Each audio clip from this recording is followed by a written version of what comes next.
Since spring workouts are now complete, let's take a closer look at who we think earned an early indication of being the starter for 2023 and who will be backing them up. And if you haven't already, please subscribe to the channel and help us get to 1,000 subscribers by the end of May. We'd really appreciate that. Now let's get straight into who we feel stepped up this spring and earned that starting spot.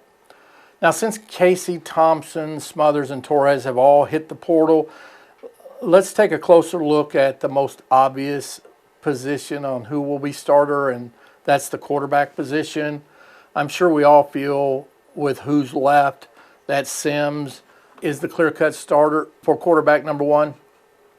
As Sims pretty much answered a lot of our questions that many of us might have had before the spring workouts. One was his foot healed from his injury last year? Was it healed fully and him able to move and run like he used to? Which we definitely can say yes to that. He looked pretty good running the ball. Along with what kind of decision-making and passer he was going to be.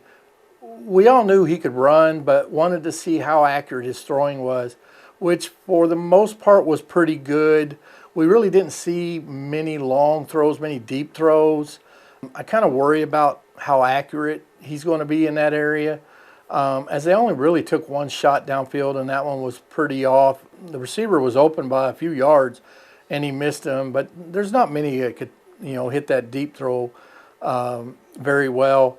This is definitely where Casey did well in, though, as he could throw the deep ball pretty well and pretty accurately. That's kind of another reason why I thought Casey could and would have won the starting quarterback spot if he would have stayed and competed. Because to me, Casey is a more rounded quarterback. But obviously, Sims answered some questions that Casey might have had, because to the point that he caused him to enter the portal. So instead of taking a chance of Rhule deciding that Sims would be the starter, he decided to hit the portal. But like I said, to me, Casey was a better choice because of his throwing accuracy and decision-making.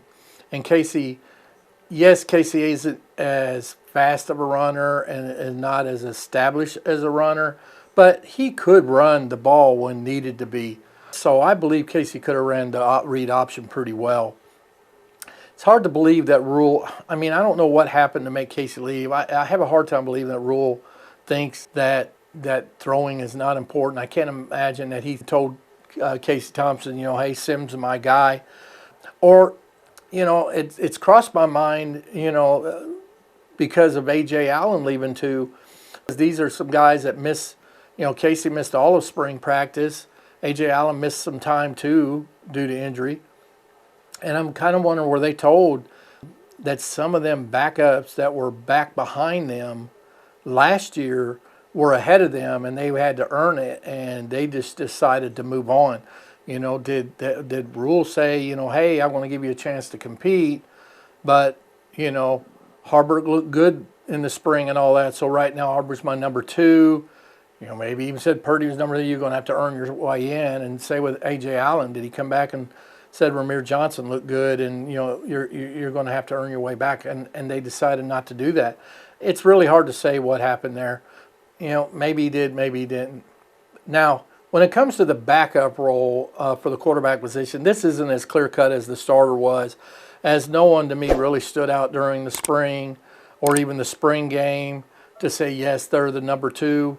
I know the staff really like Harburg and what he can bring in the read option, how well he did, how athletic he is. But Harburg's passing was, to me, pretty pathetic.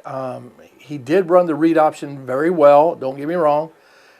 But if you don't have a quarterback that could throw the ball, I go back and I think of Jamal Lord. Jamal Lord was an excellent runner, but couldn't hit the backside of a barn. And I know Harburg he'll get better as time goes on, and as he practices, he should get better and better. But his passes right now are pretty bad.